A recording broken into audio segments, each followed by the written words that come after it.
Bonjour à tous et bienvenue dans ma nouvelle vidéo. Aujourd'hui, on va parler du changement. Pas de panique, je sais qu'on a tous tendance à ne vouloir rien changer, mais tu vas voir, ça va être sympa. Pourquoi? Pour commencer, parce que ça fait souvent un petit peu peur. Regarde autour de toi. Bon, je ne suis pas climatologue, mais on va prendre un exemple qui va parler à tout le monde. Le changement climatique. Que tu sois climato-sceptique ou pas, tu as envie que ça change. On te la vend comme la plus grosse catastrophe du millénaire. Comme t'as pas bien compris, on te dit que c'est ton mode de vie qui a provoqué tout ça, et qu'il serait temps en plus d'en changer. Quoi? Mon mode de vie? Mais tu rigoles? Qui c'est qui a consommé l'électricité à gogo, jeté des sacs plastiques non recyclables? Et même qui c'est qui a bu dans des pailles en plastique, quand nous on boit dans des pailles en bambou? C'est la génération d'avant. Tu sais, tous ceux qui te pincent la joue et qui te disent « c'était mieux avant, mon petit ». Bon, tu vois, le changement, comme je disais, dans l'imaginaire collectif, ça fait un peu flipper. Personne ne veut vraiment changer ses habitudes. Si Greta Thunberg, elle traverse l'Atlantique en bateau.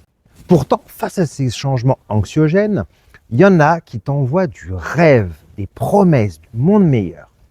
Tu te souviens d'un slogan de campagne qui disait « Le changement, c'est maintenant » Ça se voulait annonciateur d'un jour nouveau, d'embelli, d'avenir meilleur. Bon, tu l'as compris, je suis coach et pas politicien, donc je ne suis pas là pour débattre du désenchantement que certains ont peut-être ressenti après y avoir cru. C'est une façon d'illustrer que derrière le changement, il peut y avoir du bon, du positif, un autre avenir et un monde différent, le tien. Donc ce qu'on va faire aujourd'hui, c'est parler du changement, mais de manière sympa. Parce que quelquefois, le changement, c'est bon dans sa propre vie quand on se sent aligné avec ses repères, avec soi-même. Bon alors, d'un point de vue général, c'est quoi le changement? C'est l'action de modifier quelque chose, de passer d'un état à un autre, d'évoluer, en gros, de changer. La palisse n'aurait pas dit mieux, c'est une évidence. Avec les deux types d'exemples que j'ai donnés juste avant, tu as compris, il y a deux types de changements qui se présentent à nous. Le changement que l'on ne veut pas et le changement que l'on veut. Sans entrer dans le catastrophisme du changement climatique, parmi les changements que l'on ne veut pas, il y a par exemple une entreprise en difficulté. Elle est obligée de réduire ses effectifs et du coup, parmi les salariés qui vont se retrouver à la porte sans qu'ils aient vraiment eu envie de changer, il y en a qui vont être obligés de changer leur façon de bosser parce que celui qui a perdu son emploi, son poste n'est pas reconduit. Il faut bien que le boulot qu'il faisait jusque-là continue d'être fait. Et à qui on va demander de faire le boulot? C'est à Bibi. Et Bibi, c'est peut-être toi. Ça, c'est un exemple du changement que l'on ne veut pas. Il y a un changement qu'on a tous subi et que personne n'a voulu. Je pense que tu t'en souviens. T'as deviné, et oui, notre bon vieux Covid, avec son lot de contraintes, de changements qui se sont succédés. D'abord, nos modes de vie. C'était sympa au début, c'était dimanche tous les jours, mais bon, après, ça s'est quand même transformé pour certains en jours sans fin. La tarte aux courges qu'on ne pouvait plus voir en peinture sur les réseaux sociaux, les masques qu'on ne savait plus mettre, puis qu'il fallait mettre, remettre et puis remettre, les visions en télétravail où tu ne pouvais plus voir ta tête ni celle de tes collaborateurs en peinture, les amis ou les grands-parents qu'on te disait de ne pas voir. Tout ça aidé par la panique ambiante qui plaisait tant aux chaînes info. Personne n'était prêt à ce genre de changement. Pourquoi? Parce que brutal, pas préparé, comme je le disais, les chaînes info se chargeaient de colporter, de projeter des angoisses que même toi, tu n'avais pas encore prévues. Bon, on est d'accord, changement, c'est peut-être un peu léger comme mot pour cette période. On peut aller jusqu'à bouleversement si on veut un peu plus coller à la réalité de cette époque. Et puis, il y a les changements qu'on veut, ceux dans lesquels on met plein d'espoir, ceux qui nous donnent envie de nous projeter dans l'avenir et de croquer la vie à pleines dents. Dans cette catégorie changement, on va avoir les déménagements, parce qu'on a trouvé la maison de ses rêves, s'installer en couple, vouloir se marier, concevoir un enfant. C'est cool, ça donne envie. Pourtant, et même si ce sont des choses qu'on veut vraiment, des études montrent qu'un déménagement et un mariage se classent quand même dans le top 5 des causes du stress. Pourquoi? Justement à cause du changement qui va en découler. En effet, faire des projets de vie à deux, c'est génial, ça donne la pêche, tu as envie que tous les jours soient dimanche, que tu ne sortes plus jamais de la couette, mais ça suppose quoi dans le même temps? Tu vas plus faire des soirées pyjama entre copines célibataires parce que rapidement, le lit ne va plus être assez grand. Ça veut dire que tes soirées foot, pizza entre potes, ce sera pas forcément tous les week-ends parce que l'autre ne supporte pas Kevin et toi, tu le sais.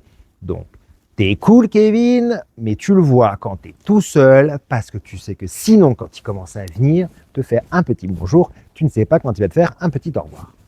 Pourquoi est-il si difficile d'accepter le changement? La première raison, c'est la routine.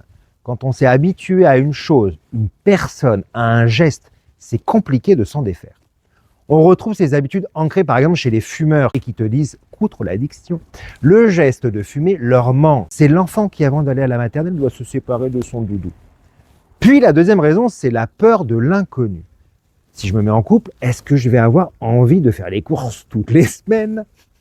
De préparer les repas chaque jour? Mieux jusque-là, tu faisais des machines à laver pour toi tout seul. Tu trouvais déjà pas ça super excitant. Maintenant, tu te demandes jusqu'à quand tu vas devoir plier le double de paires de chaussettes que le nombre que tu pliais avant. C'est un peu comme un saut à l'élastique au bord d'un pont. Tu sais très bien quand ça commence, mais tu ne sais plus trop quand ça se finit. En gros, ce qui accompagne l'idée du changement dans ce type de double questionnement, c'est que nous ne savons pas de quoi demain sera fait, ce que réserve l'avenir, et on perd nos fameux repères. En construire d'autres peut prendre du temps si on n'y est pas bien préparé. Le changement, ça implique sortir de sa zone de confort. Ça nous arrive à tous de nous dire que c'est vrai que je pourrais faire ceci, je pourrais faire cela, mais ça demande tellement d'énergie. On se rassure et on se dit que c'est déjà pas si mal ce qu'on a, alors pourquoi changer? On n'a pas besoin de se mettre en danger ou encore de se mettre dans une situation inconfortable, voire de générer des peurs. Pourquoi? Parce que quand on a peur, le cerveau, lui, il passe en mode survie. Il veut absolument que nous protégions. Tu te souviens, je t'en ai parlé dans ma vidéo sur les émotions. Donc tranquille, pépère, on reste dans sa petite zone de confort, ça demande moins d'énergie et comme ça, même pas peur. Du coup, tu es en 2023, mais comme tu t'es dit que ta zone de confort, c'était top, et tu as toujours au mur la tapisserie des années 70. Une troisième raison pour ne pas oser le changement, c'est que dans l'imaginaire collectif, ça peut être synonyme d'échec. Je t'en ai parlé dès le début avec la parole des aînés qui disent « Tu sais mon petit, c'était mieux avant ». D'ailleurs, toi aussi, si ça se trouve, tu penses que c'était mieux avant. Dans les raisons, tu as aussi la peur d'avoir des regrets, de ne pas pouvoir revenir en arrière, d'être déçu, voire de décevoir. Oui, on a nos meilleurs amis les Cassandres. Elles aussi, elles ont leur propre peur et surtout celle du changement. Toi, tu n'en demandes rien, tu leur dis juste que tu veux changer un truc ou deux dans ta vie et là, bim, tu as droit à leurs propres doutes. T'es sûr? T'as bien réfléchi? Moi, tu sais, je trouve que ce que t'as, c'est déjà pas si mal. Hein. Et t'as envie de leur répondre, dites les Cassandres, comme si j'y avais pas déjà pensé moi-même. Super tes conseils. Je vais finir au fond du trou à déprimer parce que maintenant, j'ai encore plus de doutes et surtout le moral dans les chaussettes. Mais toi, finalement, t'es fort. Tu résistes et tu vas quand même aller de l'avant. Alors, moins de dérapages, les revoilà. Si j'avais à ta place, jamais j'aurais fait ça. Ça me fout une frousse. Oh, j'ai la trouille d'oser. Toi, tu as osé justement. Un petit caillou sur le parcours, c'est tout ce que ça représente pour toi si tu t'es vraiment fixé un objectif de changement que tu veux atteindre. Et comme tu as pris les choses en main, c'est encore plus facile. Refuser le changement, qu'est-ce que ça implique? Comme je disais, rester dans sa zone de confort, dans sa routine, en mode pilotage automatique rend souvent la vie moins compliquée, du moins en apparence. Parce qu'en parallèle, on se prive de faire les choses qui nous motivent. En effet, il y a des espèces qui naturellement vont explorer et être curieux. C'est un des points communs que nous avons avec nos amis les chats. Et l'espèce humaine a cette particularité de toujours vouloir aller plus loin. C'est comme ça que l'Homo erectus, après avoir fait par hasard sa première étincelle, a voulu aller plus loin en recommençant l'expérience. Et l'Homo sapiens, parce qu'il a vu l'utilité, a appris à le domestiquer. Bon, je suis pas paléontologue. Hein. Allez, on y retourne. Comme il a réussi à faire du feu, les autres se sont ramenés, ils sont devenus potes, et ils ont fait encore plus de choses ensemble, parce que chacun voulait apporter un petit peu de son énergie pour accompagner le changement. Par rapport à ce que ça impliquait de ne pas vouloir changer, rester dans sa zone de confort, le changement, ça implique d'abord de vouloir aller de l'avant et de prendre les choses en main. Mais aussi de redéfinir son cadre, ses normes et ses valeurs. Ça peut bousculer les relations avec les autres, surtout si le changement se fait seul et que les autres n'acceptent pas qui nous sommes devenus et surtout qu'ils ne le voient pas. Au revoir les Cassandres. Le changement nous permet aussi de rebondir, de nous adapter, d'évoluer, de voir le monde différemment. Ça peut aller jusqu'à l'envie de tout changer, de casser tous les modèles qu'on a reçus. Mais mollo, hein, on peut ni tout faire d'un coup, ni n'importe comment. Et c'est là qu'un coach a son rôle à jouer. Tout le monde peut changer et il n'est pas nécessaire d'être au pied du mur pour entreprendre ces changements, surtout quand on se fait accompagner. Nombre de futurs mariés font appel à des wedding planners pour s'occuper d'orchestrer ce grand jour pour eux. Pourquoi? Parce que ce sont des professionnels qui ont une méthodologie en thème d'organisation et d'anticipation. Eh bien, un coach, c'est pareil. La méthodologie, les outils qui sont à sa disposition vont te permettre d'aborder le changement sous son meilleur jour. Déterminer avec toi le bon tempo, lever les doutes que tu peux avoir, t'accompagner dans tes appréhensions et te faire garder le cap et ta motivation.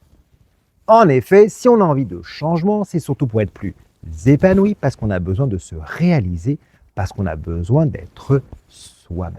Se faire accompagner par un coach, c'est avoir un espace neutre où on peut vraiment être aidé pour poser les étapes de son changement de vie et pour dépasser ses craintes et ses doutes. Moi, coach, je vous propose de vous accompagner à oser, à vous lancer, à dépasser vos peurs, à changer, à mettre des mots sur des mots. Moi, coach, je vous aide à vous rappeler que c'est normal de ressentir de la peur du changement. Moi, coach, je vous montre que réussir à changer, c'est possible, car on a tous eu des réussites dans sa vie. Moi, coach, je vous accompagne pour vous montrer qu'on peut avoir confiance en soi. Moi, coach, je vous montre que sortir de sa zone de confort, ça ne demande qu'un tout petit effort et que ça libère toutes les énergies. Moi, coach, j'accompagne ces moments de doute, d'insécurité et d'instabilité car ils permettent toutes les audaces pour aller plus loin. Moi, coach, je capitalise sur cette envie, cette motivation de changer pour explorer de nouveaux chemins. Moi, coach, je te rendrai fier du chemin que tu as parcouru pour atteindre ton objectif. Alors, on échange et tu changes. On dit au revoir à tes Cassandres. Voilà, c'est fini pour aujourd'hui. Si vous avez aimé cette vidéo, n'oubliez pas de liker, commenter, partager. Vous pouvez me suivre sur les réseaux sociaux, Instagram, Facebook, TikTok et sur mon site tac-teachandcoach.com. À bientôt.